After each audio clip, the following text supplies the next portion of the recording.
Est-ce que l'art a une fin? Je veux dire, est-ce qu'un jour, il n'y aura plus rien à inventer? Allons même plus loin, est-ce que toutes les inventions et innovations artistiques de notre espèce ne sont pas déjà prédéterminées? Est-ce que dans ce cas-là, ça vaudrait le coup de continuer à créer?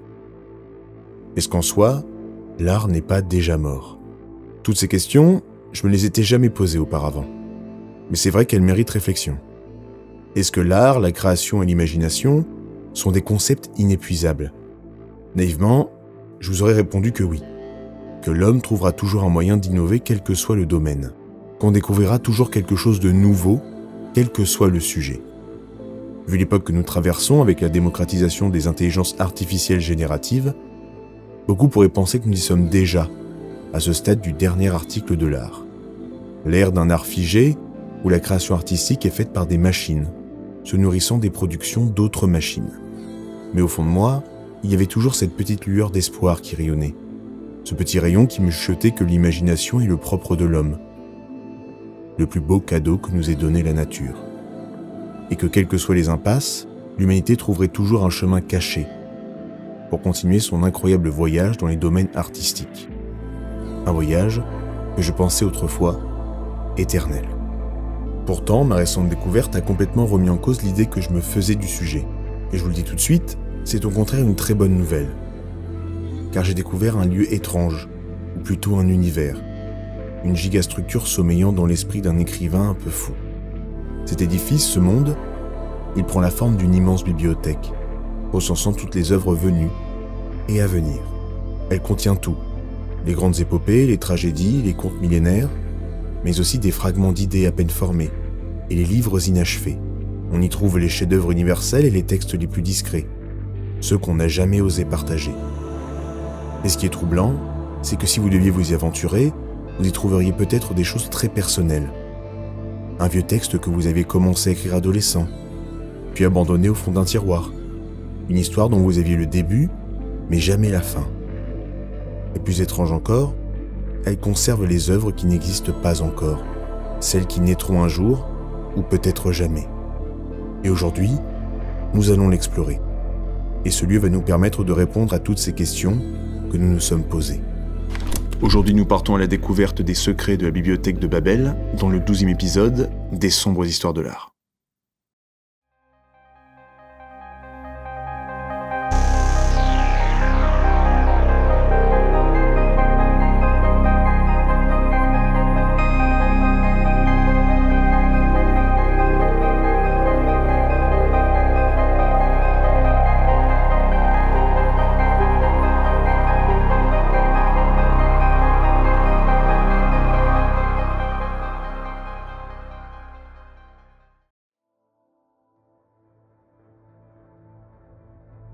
Toute la terre avait une seule langue et les mêmes mots. Après avoir quitté l'Est, ils trouvèrent une plaine dans le pays de Shinéar et s'y installèrent.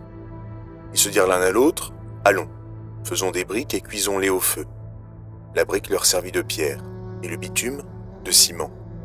Ils dirent encore, « Allons, construisons-nous une ville et une tour dont le sommet touche le ciel, et faisons-nous un nom afin de ne pas être dispersés sur toute la surface de la terre. »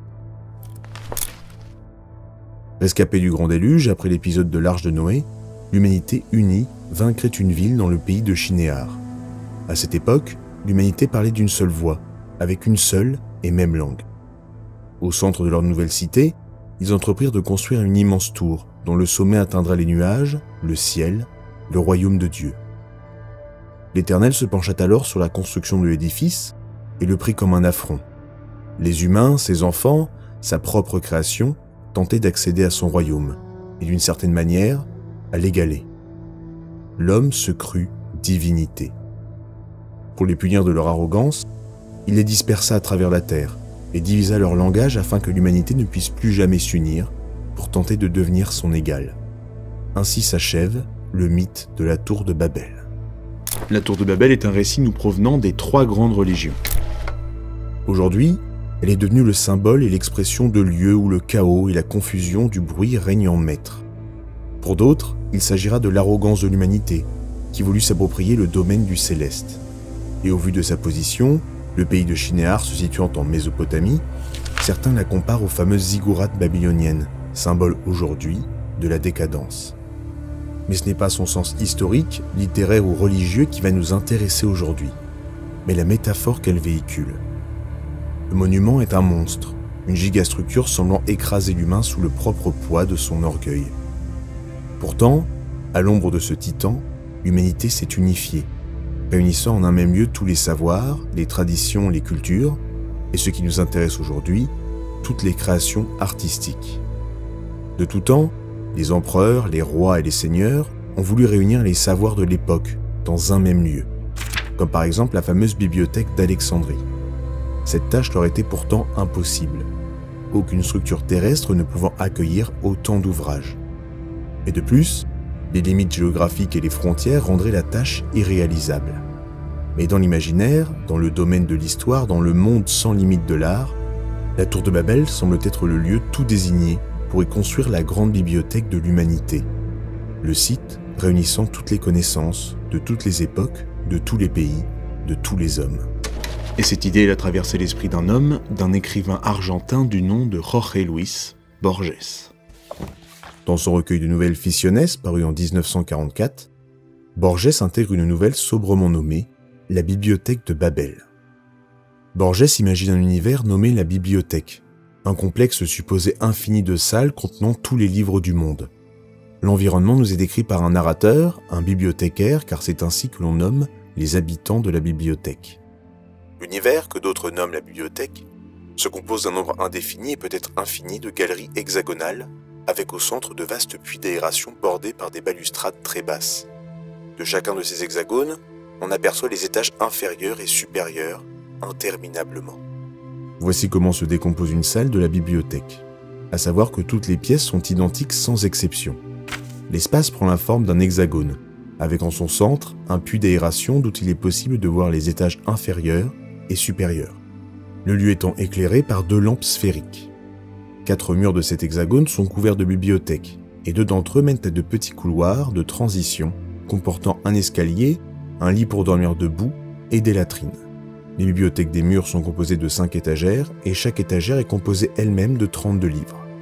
Chaque livre a un titre et comprend 410 pages, et chaque page 40 lignes de 80 caractères. Les caractères sélectionnés sont au nombre de 25.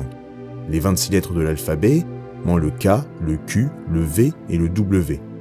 Ajoutez-y 3 symboles, la virgule, le point et l'espace, et vous obtenez l'ensemble des caractères présents dans chaque tome. La bibliothèque comporte des règles immuables. Tout d'abord, elle est ab aeterno, c'est-à-dire que l'univers de la bibliothèque a toujours existé et existera toujours. Deuxièmement, il est impossible de concevoir la géographie de la bibliothèque. On sait que c'est une structure verticale, que l'on peut gravir grâce aux escaliers dans les couloirs de transition, mais aucune indication ne nous est donnée sur le nombre de salles présentes à chaque étage. Et troisièmement, il n'y a pas dans la vaste bibliothèque 2 livres identiques. Chaque ouvrage est unique. Mais alors, que se passe-t-il lorsque l'on ouvre un ouvrage contenu dans l'un de ces hexagones ? Eh bien, vous risquez d'être surpris car vous allez certainement tomber sur ceci. Les pages des volumes de la bibliothèque sont incompréhensibles. Ils consistent en un enchaînement de lettres ajoutées de manière complètement aléatoire et sans aucune cohérence avec les caractères précédents. Lorsque je vous ai dit que nous nous apprêtions à visiter un lieu répertoriant toutes les œuvres venues et à venir, j'imagine que vous pensiez à un simple registre recensant toutes les œuvres connues jusqu'à présent. Pourtant, vous voyez par vous-même que le problème que nous avons face à nous est beaucoup plus gros. La bibliothèque est une énigme qu'il nous faut résoudre. Beaucoup de chercheurs se sont cassés les dents sur la bibliothèque de Babel. Si je ne vous parle pas dans cet épisode de l'architecture du lieu, c'est bien parce qu'encore aujourd'hui, personne n'a véritablement réussi à percer son mystère. Des chercheurs ont imaginé plusieurs circuits de circulation dans la bibliothèque sans jamais en trouver un qui fasse consensus et qui réponde une fois pour toutes à cette question.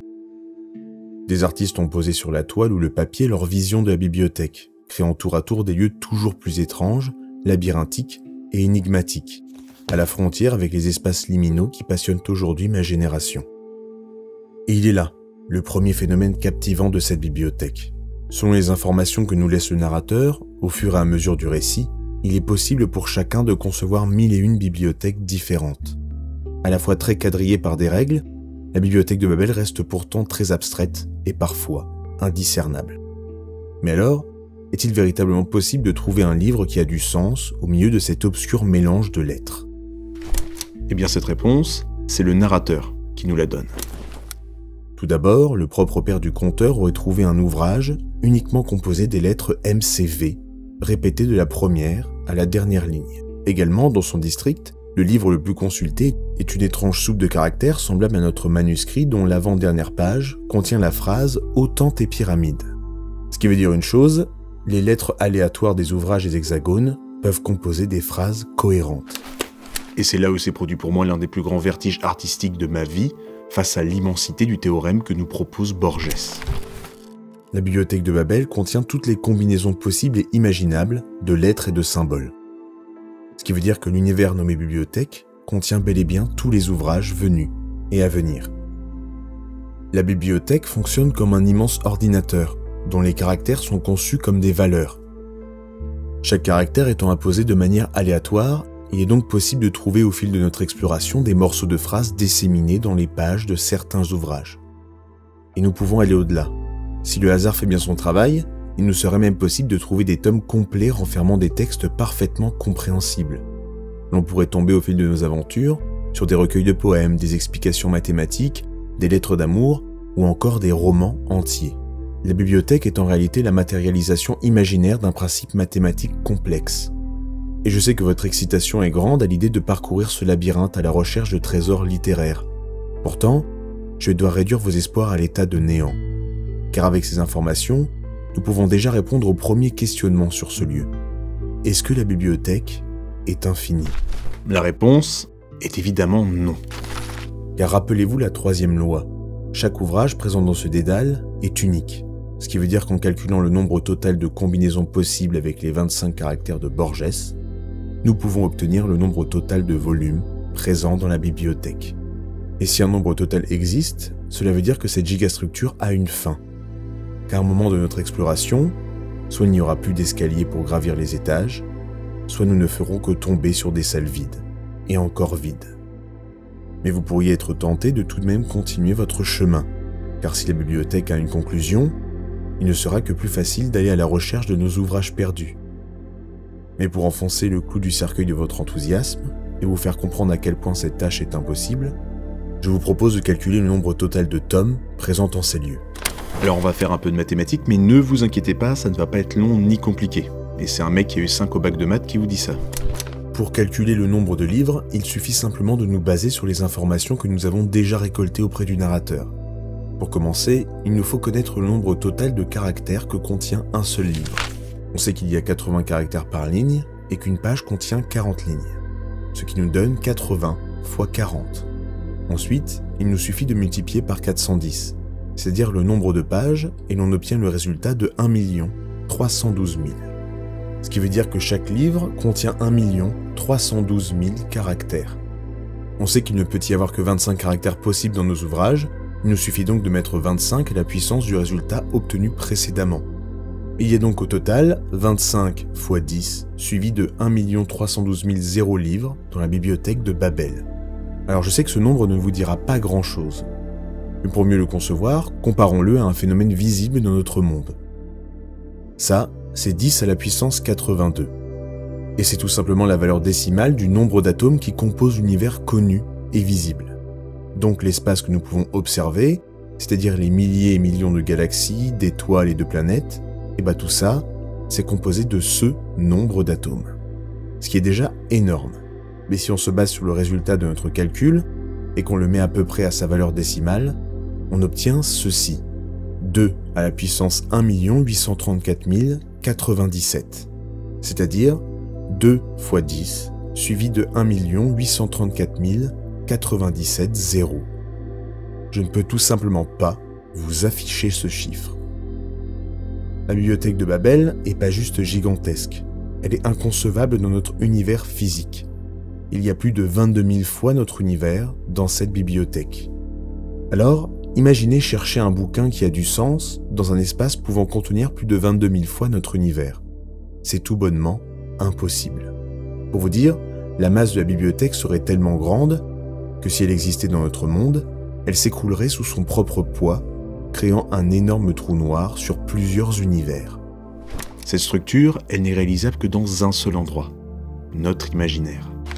Chercher des livres en ce lieu, c'est pourtant le sens de la vie de nombreuses personnes. Ces personnes, ce sont les bibliothécaires, les habitants de la bibliothèque. Même si le narrateur ne nous donne que quelques informations cryptiques, on peut voir se dessiner les peuples habitant ici. La vie d'un bibliothécaire est assez simple. Ce sont des voyageurs parcourant des étages à la recherche des fameux livres qui ont du sens. Durant leur jeunesse, ils explorent, lisent et déchiffrent les manuscrits qui tombent entre leurs mains. Mais quand leur mort approche, ils se reposent dans un district pour écrire leurs mémoires et raconter leurs découvertes, ou les légendes qu'ils ont pu entendre sur leur chemin. Une fois leur heure venue, d'autres bibliothécaires qui y trouveront le cadavre s'occuperont de jeter le corps par-dessus la balustrade centrale. Il dévalera alors les étages, dans une chute semblant infinie, jusqu'à ce que l'air devienne leur tombeau, et que sa friction réduise le corps à l'état de poussière. Il existe plusieurs peuples au sein de la bibliothèque. On nous parle dans un premier temps des mystiques, des bibliothécaires à la recherche de la salle de Dieu, une pièce ronde et non pas hexagonale, comportant un immense livre faisant le tour de ce cercle. Pour eux, la bibliothèque est une sphère parfaite, composée d'hexagones. Après, il y a les pragmatiques, ceux qui considèrent qu'il est vain de chercher un sens au livre et à ce monument, et peut-être n'ont-ils pas tort. On pourrait également citer les inquisiteurs, des bibliothécaires montant et descendant les étages à la recherche de livres comportant des mots infâmes. On nous parle également d'une secte disparue dont les membres découpaient des lettres de livres pour tenter de former des phrases grâce au hasard. Il y eut ensuite les purificateurs, ces bibliothécaires pratiquant des autodafés, supprimant et jetant par-dessus les balustrades les livres n'ayant aucun sens. Beaucoup prirent leurs actes pour une hérésie et pleurèrent longtemps les savoirs perdus qu'ils jetèrent dans le grand vide. Pourtant, l'impact des purificateurs est assez minime face à l'immensité de la bibliothèque. Car si nous suivons le théorème que nous avons vu précédemment, et que la bibliothèque comporte bien toutes les combinaisons possibles des 25 caractères, alors il existe forcément des milliers ou peut-être des millions de manuscrits similaires, différents d'un ou deux caractères dans une ligne. Malheureusement pour eux, la quête des bibliothécaires qui nous semble en cet instant fascinante possède un revers de la médaille. Anciennement, il y avait un homme tous les 3 hexagones, mais désormais, beaucoup ont disparu. Certains de mort naturelle dus à des maladies pulmonaires très répandues en cet endroit. Mais le plus grand mal qui ronge les bibliothécaires, c'est bien la dépression. Le narrateur nous confie que si la population diminue autant, c'est bel et bien car de nombreux explorateurs décident de mettre fin à leur jour. Et comment leur en vouloir? Ils sont prisonniers contre leur gré d'un problème impossible à résoudre, condamnés à chercher quelques bribes de phrases pouvant avoir un sens, avec la certitude que de leur vie entière, ils ne trouveront jamais aucun livre compréhensible et qu'ils ne pourront jamais parcourir tous les étages de la bibliothèque. Alors ils marchent, ils cherchent, et un jour, ils craquent. Voici le fardeau des hommes et des femmes de la bibliothèque. Mais il existe aussi des légendes parmi les bibliothécaires. Le narrateur nous parle par exemple d'un chef d'hexagone qui, il y a 500 ans, tomba sur un volume contenant 2 pages dans une langue étrange. Les premiers traducteurs dirent qu'il s'agissait de portugais ou peut-être de yiddish, mais au bout d'un certain temps, les spécialistes réussirent à pleinement traduire le texte. Il s'agissait d'un dialecte lituanien samoyède du guarani, mélangé à des inflexions d'arabe. Les 2 pages sont une partie manquante d'un traité sur les analyses combinatoires. Mais ma préférée reste certainement celle de l'homme du livre. Le mythe raconte qu'un jour, un bibliothécaire est tombé sur un livre résumant tous les autres, c'est-à-dire un catalogue de la bibliothèque. Il devint une sorte de dieu ou de messie, et on lui voit alors un culte. Aujourd'hui, même si cette religion a disparu, beaucoup s'interrogent encore sur ce fameux homme du livre. Certains partent même en pèlerinage à la recherche de l'hexagone oublié, où se situerait ce fameux ouvrage. Et il est là, le secret de la bibliothèque. Existe-t-il une sorte de Graal au sein de la structure? Parmi tous ces étages, tous ces hexagones, toutes ces étagères, tous ces tomes, existe-t-il des volumes renfermant les secrets du fonctionnement de cet endroit? La bibliothèque marche selon un principe simple, celui du singe dactylographe du mathématicien français Émile Borel. Le théorème du singe dactylographe dit que si vous disposez un singe devant une machine à écrire et que vous lui laissez un temps infini pour taper dessus, vous pouvez être presque sûr qu'un jour ou l'autre, celui-ci au hasard de son écriture réussira à composer une phrase complète de la majuscule jusqu'au point. Certains imaginent même que si on laisse un temps équivalent à celui de l'âge de l'univers, ce singe savant pourrait bien réécrire un texte complet de Shakespeare sans aucune faute. Dans la bibliothèque de Babel, Borges transpose cette idée. Il remplace simplement le macaque par une divinité ou une machine écrivant des pages et des pages avec les 25 caractères donnés en début de vidéo. Comme pour le primate, l'aléatoire est relancé à chaque lettre tapée sur le papier. Et c'est cet aléatoire et le nombre faramineux de livres présents dans la bibliothèque qui permettent d'en venir à cette conclusion. Oui, tous les livres du monde sont présents au sein de la bibliothèque de Babel. L'univers nommé bibliothèque fonctionne comme un immense centre d'archives, où tous les essais de ce fameux singe savant sont laissés à la disposition des bibliothécaires. On pourrait donc, parmi ces milliards d'ouvrages, tomber sur Les Misérables de Victor Hugo, Hamlet de Shakespeare, ou même la trilogie de Tolkien, écrit parfaitement à la virgule près. Mais l'on pourrait aussi trouver des sortes de copies, ou des prototypes comportant quelques coquilles, que ce soit de conjugaison, de grammaire ou d'orthographe, mais aussi des symboles qui viendraient se glisser entre les lignes alors qu'ils n'ont rien à faire là. Allons même plus loin. Les notes qui restent planquées dans le tiroir de votre bureau, même vos anciennes dissertations scolaires et les confessions de vos journaux intimes, se trouvent également dans la bibliothèque. Tout ce qui est et a déjà été écrit dans notre monde est consultable au sein des tomes posés sur ces étagères. Mais le plus fou dans cette histoire de bibliothèque infinie, c'est qu'elle contient, et c'est là le second grand vertige, tous les tomes jamais publiés ou même écrits. Ce monument contient parmi ses archives des livres qui dans notre monde n'ont jamais été écrits, ou même encore imaginés. Le roman que vous vouliez écrire dans votre adolescence, ou un autre projet littéraire que vous avez finalement laissé de côté, est assurément trouvable en ce lieu. Il y a forcément une combinaison de lettres qui aurait donné mot pour mot cet ouvrage que vous auriez écrit dans un monde parallèle. On pourrait même y trouver des livres légendaires comme le Necronomicon de Lovecraft, le livre d'Enoch, ou même l'autobiographie du roi Arthur. Pour résumer simplement, grâce à cet algorithme mathématique, cet endroit contient tous les livres imaginés, pas encore imaginés et imaginables. Et c'est là où nous revenons à notre premier point. S'il existe un lieu même imaginaire où tous les livres possibles et imaginables y sont entreposés, et que l'on peut concevoir ce lieu au travers d'un théorème mathématique, nous donnant un chiffre défini de volume existant, alors oui, l'art a une limite. L'art a une fin. Un jour, l'humanité atteindra le dernier zéro de cette valeur décimale. Et ce jour-là, nous aurons atteint le bout du chemin, la mort de l'art. Alors certains pourraient me dire que dans le cas de notre bibliothèque, cela ne fonctionne que pour l'art littéraire. Mais nous pourrions transposer un algorithme similaire à tout domaine artistique. Je pourrais imaginer un étrange musée dans lequel chaque pixel de chaque tableau serait défini de manière aléatoire par une couleur, nous donnant, au travers de notre exploration, des œuvres toujours plus étranges, mais dont certaines s'avéraient être de véritables œuvres existantes, abandonnées ou vouées à exister un jour. Certes, cela resterait un nombre incroyablement grand de peintures, mais un nombre défini tout de même, avec une finalité.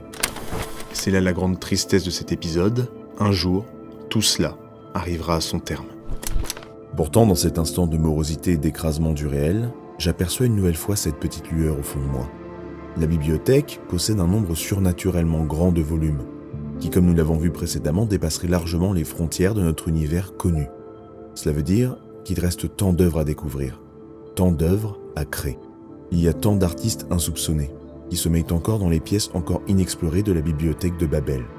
Et même s'il nous serait impossible dans une vie de tous les découvrir, peut-être pouvons-nous laisser vaquer notre esprit à quelques imaginations, à quelques théories.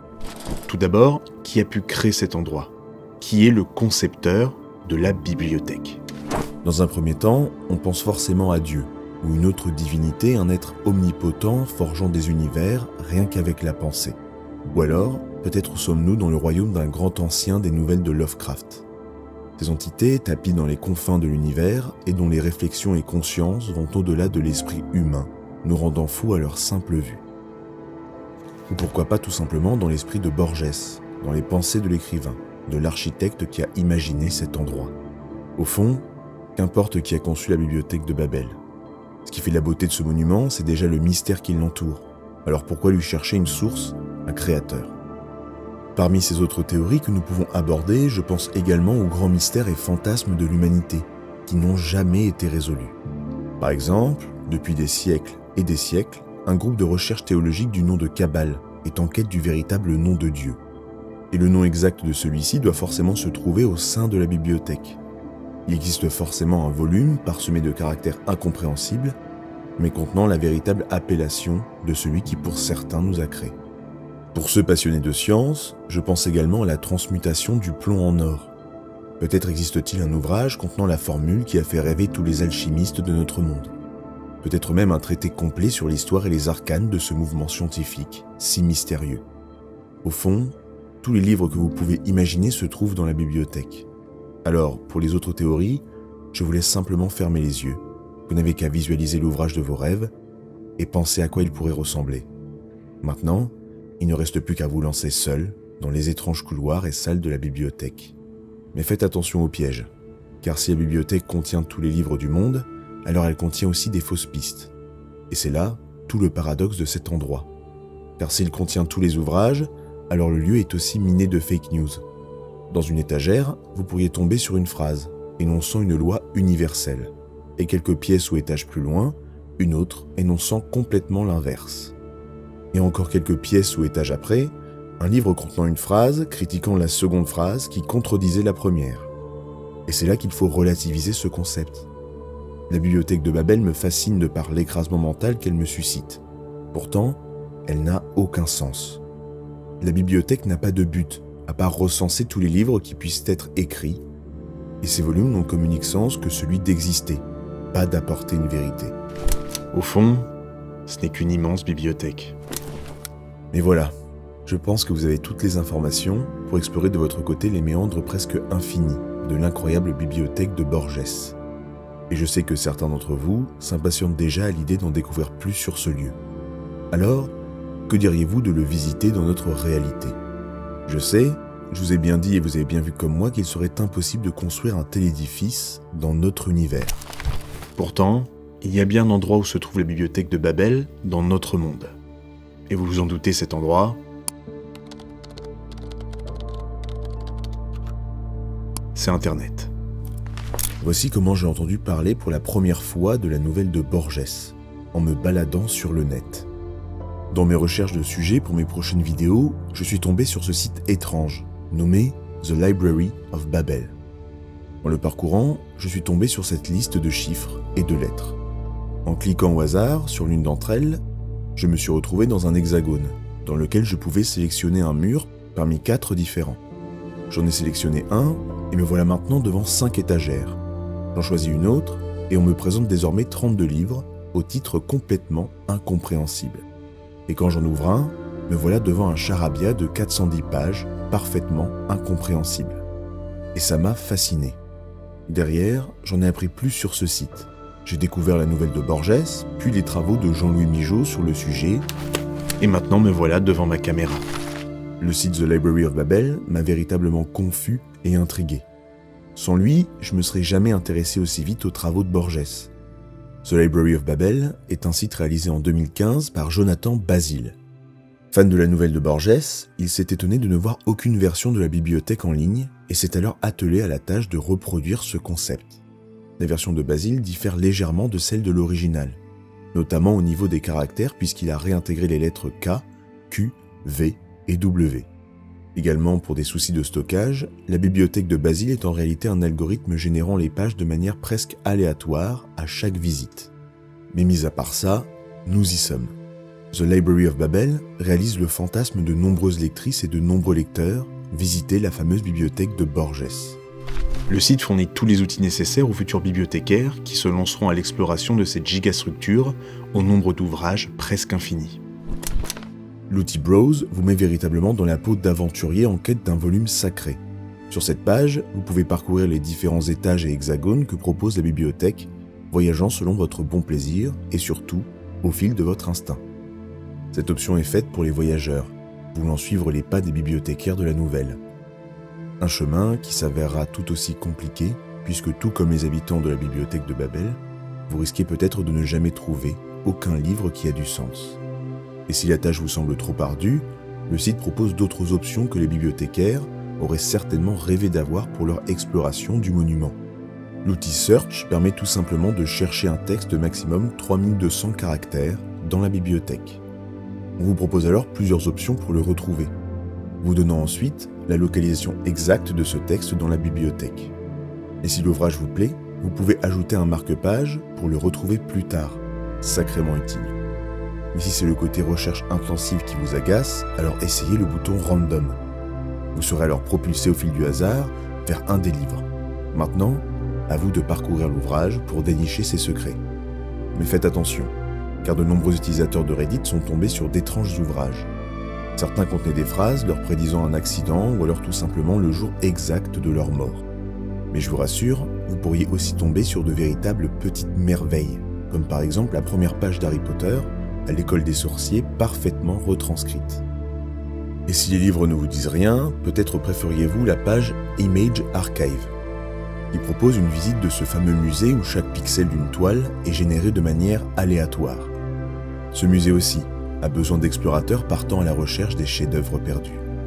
Et voilà, je crois que c'est aux alentours de l'un de ces hexagones que nos chemins se séparent. Vous avez désormais toutes les clés pour partir de votre côté à l'exploration de la bibliothèque infinie, à la recherche de la dernière œuvre d'art. J'espère que ce voyage vous aura plu et j'ai déjà hâte de lire vos découvertes en commentaire.